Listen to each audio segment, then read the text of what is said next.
आपको शुगर हुई है आपके तर्ज ज़िंदगी की ख़राबी की वजह से। अगर आप अपना लाइफ़स्टाइल ठीक कर लेते हैं तो आप अपनी बीमारी को भी रिवर्स कर सकते हैं और इसकी पेचीदगियों से भी बच सकते हैं। अब लाइफ़स्टाइल के प्रॉब्लम्स को ठीक किए बगैर आप कैसे फिक्स कर सकते हैं with surgeries and pills? Doctor, मैं आपकी बात को बिल्कुल 100% ओन इस तरह से करूँगी कि मैं कल परसों ही कहीं पे डिस्कशन कर रही थी और ये डिबेट स्टार्ट हुई कि हमारे से जो पहले की जनरेशन थी, हमारे जो ग्रैंडफादर थे या उनसे भी जो पहले के होंगे, ये लोग लंबा जिया करते थे। 90 80 एवरेज अच्छी उम्र होती थी, 100 साल भी जी लिया करते थे। बिल्कुल ऐसे ही है। और कोई रेस्टोरेंट्स, फैंसी रेस्टोरेंट्स का नामो निशान नहीं होता था। देसी घी, घर का बना हुआ दही, चलना फिरना, साइकिल का इस्तेमाल, ऑब्वियसली एसीज का ना होना, घरों में बरामदे का होना, ऐसे ही है। धूप का। तो जो आपने बात की कि जो जितना नेचर के करीब रहेगा वो उतना हेल्दी रहेगा, और आज के दौर में जितना डाटा है, जितनी इंफॉर्मेशन है, ऐसे ही है। इंसान को तो 200 साल जीना चाहिए इतनी इंफॉर्मेशन के बाद, जितनी साइंस ने। लेकिन बिल्कुल ऐसे ही है। हमारी खासकर इस खत्ते में जो उम्रें घटकर हैं वो 60 50 के बाद बिल्कुल ऐसे 60 ही है। एवरेज एज रह गई है। और अभी जो लोगों की हार्ट हेल्थ है, जो डेटा सामने आ रहा है WHO की जानिब से भी, कि जो कार्डियक अरेस्ट और जो हार्ट हेल्थ के इश्यूज हैं वो यंगस्टर्स में बहुत ज़्यादा हो रहे हैं और इससे पहले नहीं थे।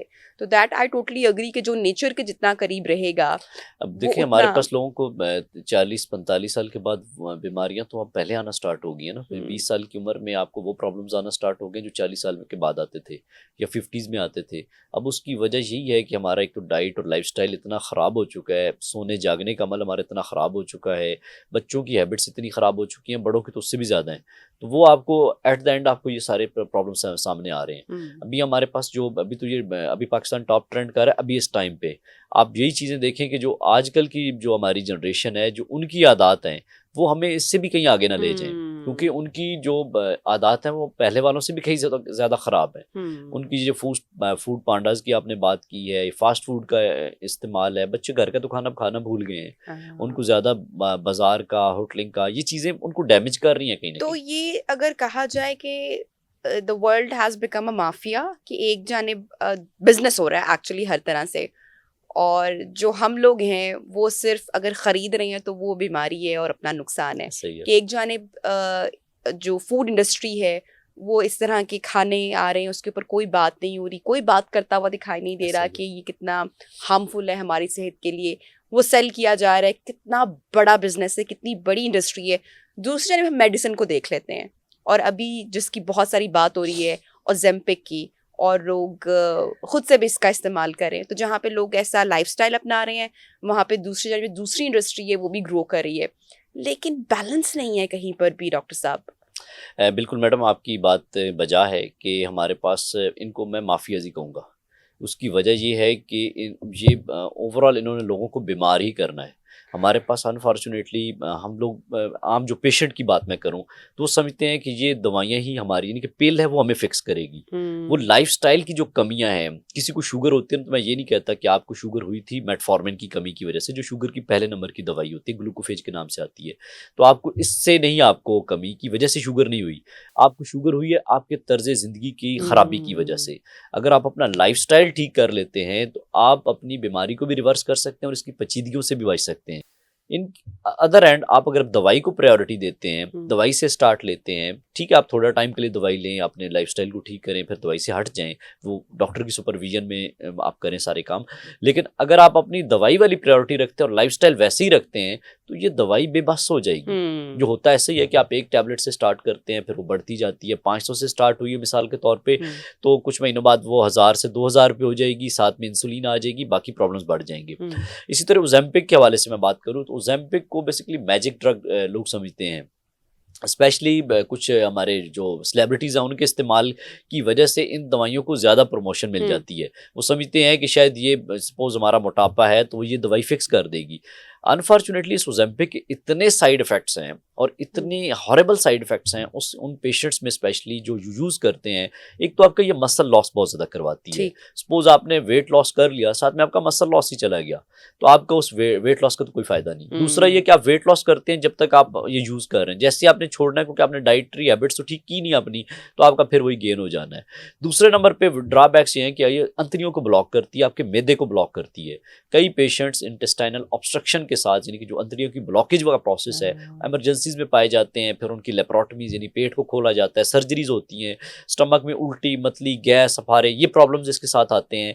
इसके अलावा कुछ लोगों को पेंक्रेटाइटिस हो जाती है, जो कि एक बहुत सीवियर कॉम्प्लिकेशन है इस ओज़ेम्पिक के इस्तेमाल की वजह से। कुछ लोगों को कोलिसिस्टाइटिस हो जाता है, जो कि आपके पित्ते के सोजिश का प्रॉब्लम हो जाता है, कि जिसमें स्टोन्स या लब की सोजिश भी करवाती है, जिसमें पेंक्रेटाइटिस कह रहा हूँ। तो ये सीरियस कॉम्प्लिकेशंस है। इसका इस्तेमाल कितनी देर तक सेफ है? देखिए, सेफ तो तब है ना जब किसी डॉक्टर के सुपरविजन में किया जाए। अनफॉर्चुनेटली हमारे यहाँ एक तो ये कि ये ड्रग प्रिस्क्राइब करने वाले अब तो इवन वो जो अथराइज ही नहीं है इस दवाई को लिखने के लिए। अब न्यूट्रिशनिस्ट कई इसको लिख रहे होंगे, कई एस्थेटिक क्लिनिक ऐसे लोग रन कर रहे हैं जिनके पास डिग्री नहीं है, वो इसको प्रिस्क्राइब किए जा रहे हैं, या इसकी बहुत ज़्यादा डोज दे देंगे या अंडर डोज दे के पेशेंट का जस्ट प्रॉब्लम क्रिएट कर रहे हैं। हाँ, इसकी ज़रूरत अगर कहीं पे है तो वो बंदा प्रिस्क्राइब करे जो इसके लिए अथराइज है और जिसको इसके साइड इफेक्ट प्रोफाइल पता है, इसके मैकेनिज्म ऑफ एक्शंस मालूम है और कब तक इस्तेमाल करवाने हैं। जहां तक दूसरा सवाल है कि इसको कब तक करवाना है, कब तक का मतलब है कि जब तक आपका सपोज आपकी आदतें ठीक नहीं होती या आपका वेट कम नहीं होता।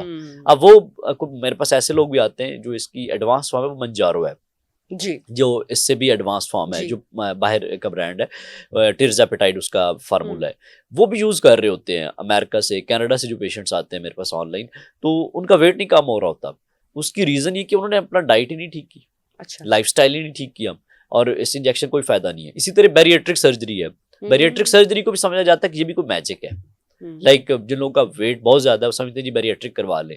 बैरिएट्रिक हो भी जाए, कुछ सालों बाद उसकी कॉम्प्लिकेशंस तो अपने साथ हैं, साथ प्लस वेट आपका फिर दोबारा गेन हो जाएगा। कॉम्प्लिकेशंस उसके साथ किस तरह से हैं? उसके साथ भी कॉम्प्लिकेशंस ये कि आपको स्टमक के प्रॉब्लम्स उसके साथ भी पेश आ सकते हैं। जितनी भी एस्थेटिक के नाम पर जो सर्जरीज की जा रही हैं, इनका नुकसान है आप कह रहे हैं? टमी टक हो गया और जब इस तरह से भी आपने देखिए, जो आपके नॉर्मल एक फिनोमिना है बॉडी का, आपको प्रॉब्लम्स जो आए हैं, जैसे आपको सपोज मोटापा हुआ है, शुगर हुई है, कोलेस्ट्रॉल बढ़ गया है, फैटी लिवर हो गया है, ये सारे प्रॉब्लम्स आपकी डाइट के और लाइफस्टाइल के हैं।